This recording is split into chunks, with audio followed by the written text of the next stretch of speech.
Hey folks, welcome back to the Portable Gamer, welcome back to Farming Simulator 19, and welcome back to the Valley, the Old Farm. Third episode, could be the last episode. This map and Global Company, I feel they are conspiring against me. We're going to try to keep our spirits up, we're going to try to stay positive, we're going to try to figure this out and make it work. Other people make it work, certainly I can as well, maybe. And if I can't, you know what, there's plenty of other maps.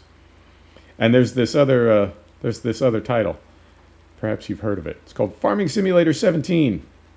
And it doesn't suck. Right, let's get started. Let's get on the road, and then I will tell you the source of my vexation. This is our last load of timber. You saw the damage we did up there. You saw, well, now you can see our balance. We made some money. I did send back our timber harvester. We've still got our leased dolly and trailer. We're going to take this over to our new sawmill that we bought and placed with some of the money that we made from our timber. And this is going to be our first foray into Global Company. Our first foray into Global Company together. Me, off camera. I've been foraying left and right.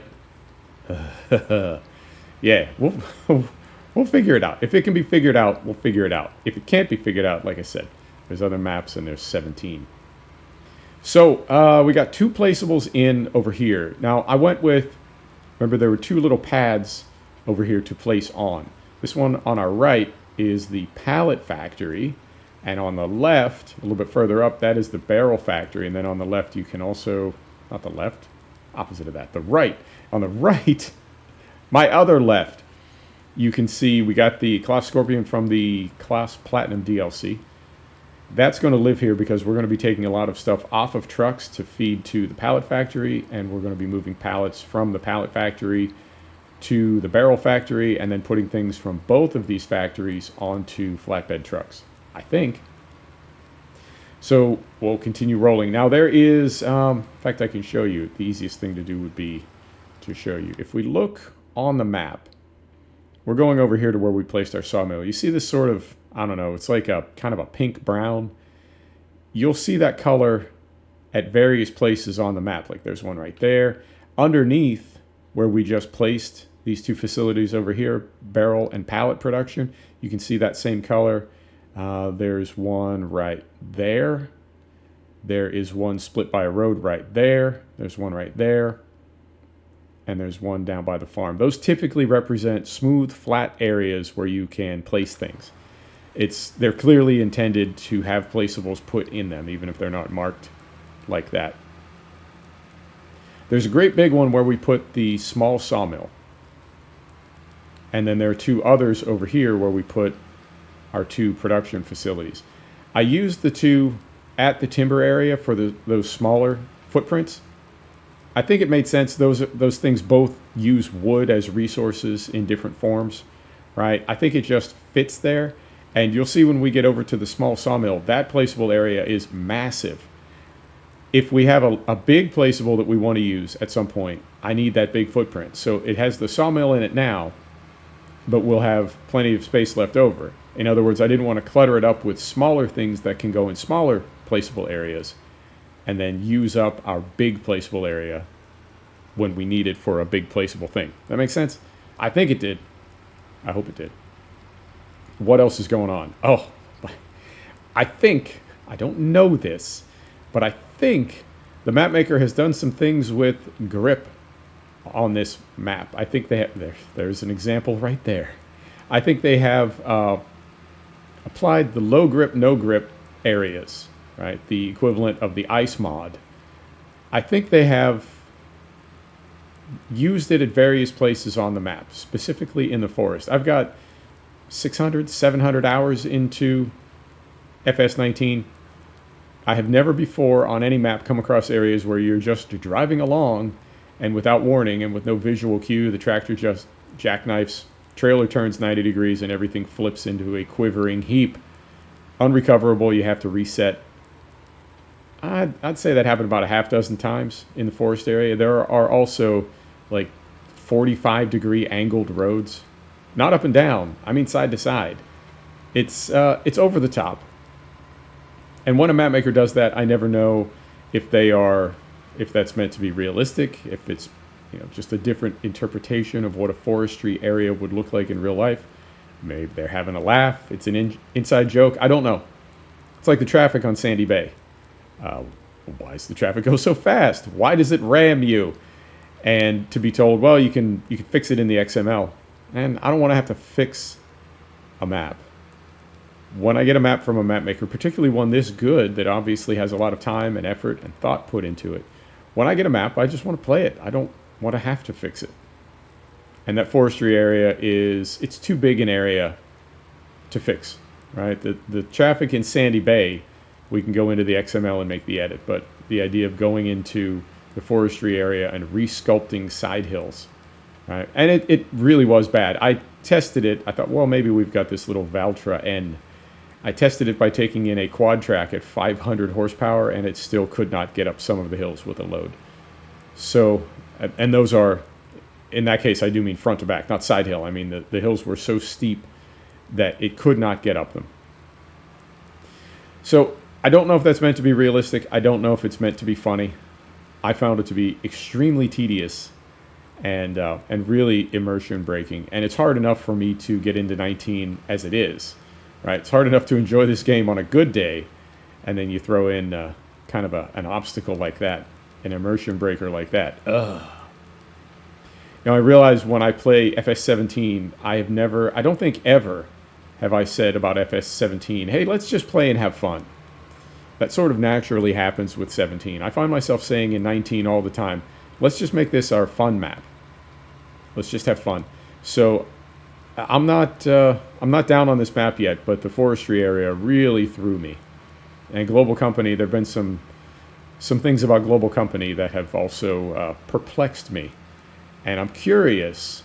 Well, one thing that I definitely don't want to happen is I don't want to end up with 40 placeables, because the few industries that we do want to use, all of them require another industry, and that industry requires 2 other industries. And next thing you know, we've spent $5 million on placeables, and we're just running all over the map and not doing any real farming. We're just down a rabbit hole. We're in a time toilet. I'd really like to avoid that. We will see. This is the big placeable area I was talking about, and you can see what I mean by not wanting to waste any of this big footprint. If we had something that say ran the width from the edge of the sawmill all the way to the side there, if we had cluttered that area up, or back there, or over there, if we had cluttered that up with small footprint placeables, we would have wasted this area. And of course, there's no way to put a big footprint placeable in any of the smaller pads. So we'll save this big area for big industry. And at some point, I know it's just a big, ugly brown rectangle. Once we get it full of industry, as we did on Holzer map, we'll go back in and decorate it. We'll put roads in. We'll put some barricades in. We'll place some trees. We'll pretty it up. We'll make it nice. Right. So this is the small sawmill. Take that last log. We can leave this thing here. We've got 62,000 in the sawmill right now. We've got a trigger that you can walk through right here. Where is it? Right here. And we can also open this up. And it took me a minute to find this, but once you get into your industry, like if we go to boards as an example, that's when we spawn. So this is a lot like the wool pallet storage, where you have a display, I guess, a kind of a graphical indication of what's in there. I don't mean these meters. I mean, you can actually see pallets, but you can't grab any of these. These are part of the placeable until you spawn them. And then over here, we've got this box. And if we go here, we can turn on the lights. And if we go over here, we can turn on the warning stripes. If we go here, where's the other one? There we go. We can see the markers. So this is chips out. This is your spawn for pallets. This is your input marker for logs. I'm really curious whether you can, let's turn all this off. I'm really curious whether you can load chips in bulk from that pipe, and if you do, does it despawn these pallets? I think it does, but I don't know yet. So I did put 8 board pallets and 8 beam pallets on this flatbed. Oh, hey, we bought a hook lift truck, by the way. I'm sorry I didn't introduce you. How rude of me. Yeah, we bought this. Yep, I think we're good. Now, something else that I noticed. So over here, this is called sections, right? So if we go here, global company, if we go to the sawmill and we open it here, yeah, we've got wood chips, sections. Just by process of elimination, we know we've got boards here, beams here. Sometimes they're called bars. We've got chips. The only thing left is sections. But then I've seen it called something else in another area. Is it here? I don't know. There's another name for it. So we go beams, boards. Yeah, I think there is some Google Translate at work, and perhaps different people translating, different people working on the project. It's not a bad thing. It's not a deal breaker.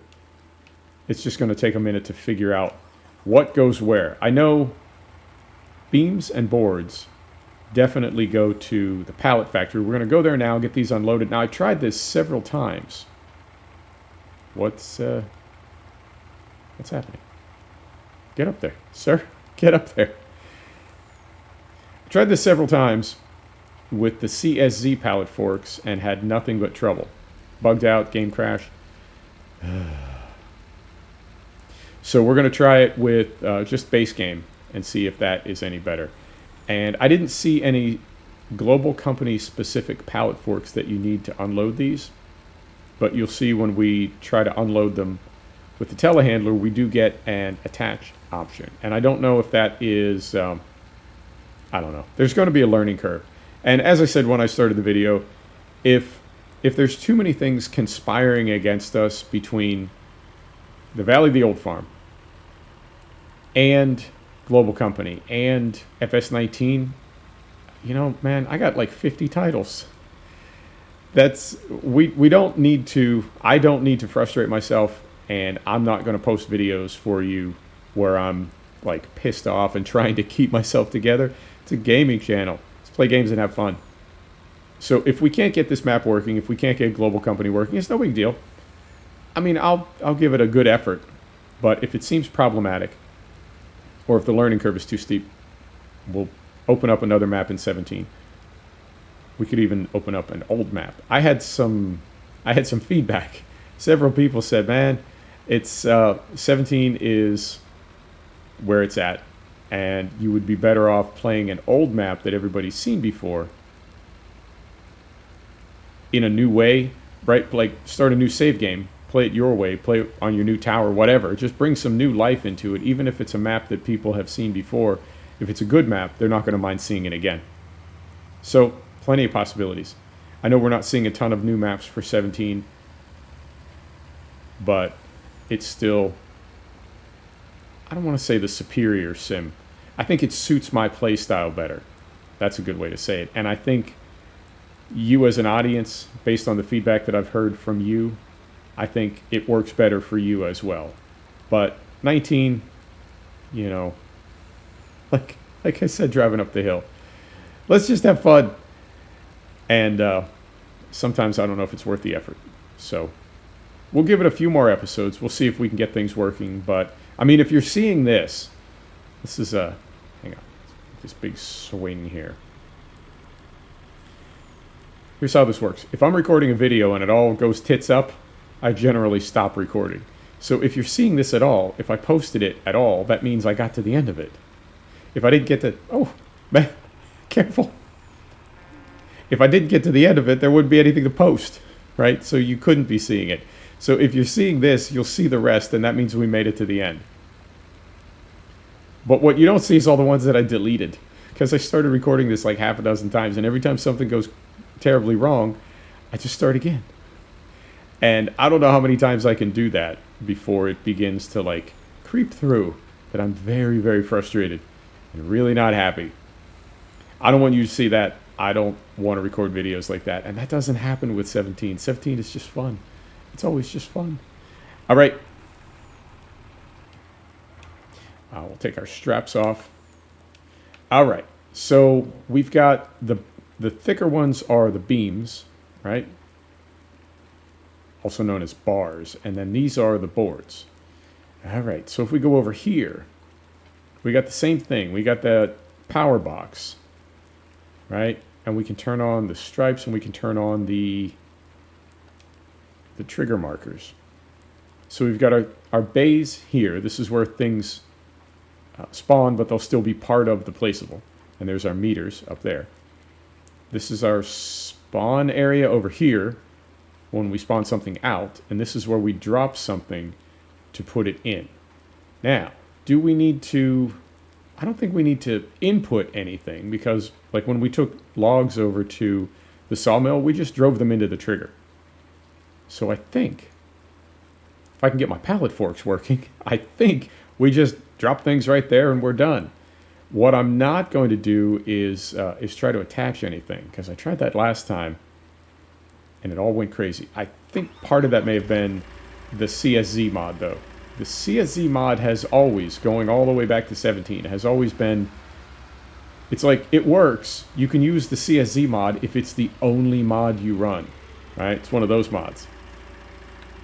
And I think, yeah, I don't know anybody who runs one mod, like one single mod. I don't know anybody who does that. Most people have more than one. All right, so we'll go in here. All right, already we got problems. Come on, Gabe. There we go.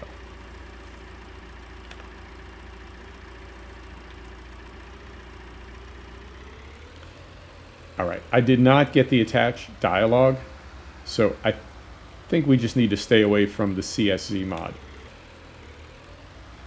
And what's a diplomatic way to say this? I have seen in various threads, I've seen people say, hey, you know, instead of running just the CSZ mod and nothing else, there we go. Another option is to run every mod you want to except the CSZ mod, and you'll have the same result, which will be the game will work. So yeah, I don't want to talk bad about any modder or any mod, but could be that's where we're getting those crashes. Global Company is it's really well regarded, and it's one of those mods that I think just because I'm not having good luck with it doesn't mean there's anything wrong with it. And there are enough people in the community that are having good luck with it that I think it's more a question of us figuring out how to use it. When I say us, I mean me. So that's the goal. And I'm just going to drop these two off, and then we're going to see if this thing has woken up and come alive. So if we go here, take the weight off the hydraulics, like so, set the brake. We'll hop out here, and where is our... Is it in here? Look for our dialogue. This looks empty. All right. I don't know if it's going to stay empty, though, or if something's going to spawn in here. We'll leave it open for now. I'm looking for, there's doors over here. So we'll get these open. Yeah, I don't want to do this every episode. When do we farm? All right. So we go in here, open product menu. There we go. So we've got beam pallets and, misspelled, but beam pallets and board pallets. And then our output will be wood chips, and we keep calling those sections. I don't know what that means. And empty pallets. And then we'll take our empty pallets across the highway here. Not really a highway. Across the driveway, the lane. We'll drop those off over here and get those going. Okay, cool. I will, where are we at on time? 20 minutes. Perfect. And I need to sculpt this a little bit better. I wish you could throw some bushes in. After you place something, like over here, here's a good example. I just got this big rectangle. Now I can clean some of this up with the terrain tools, but I would love to be able to just throw some bushes right in here, you know, and kind of hide this area. Oh yeah, another pipe here as well. So as at the sawmill, we'll need to figure out, can we load directly into a trailer, or do we always have to pick up pallets of chips? Yep, and another one here. Another one right there. Okay. Cool. Well, I'm glad we got it working, and I do want this to continue to be Farm Simulator. I don't want it to become Global Company Simulator, but we will experiment, and we will find a way to make this work and have fun with it, and we'll mix in some farming as well. There you go. Let's call it. Come back over here, right about here. There you go, folks. Thanks for stopping back to check out the Portable Gamer. Thanks for joining us for another episode of Farming Simulator 19. This is the Valley, the Old Farm. We'll see you next time. Take care now.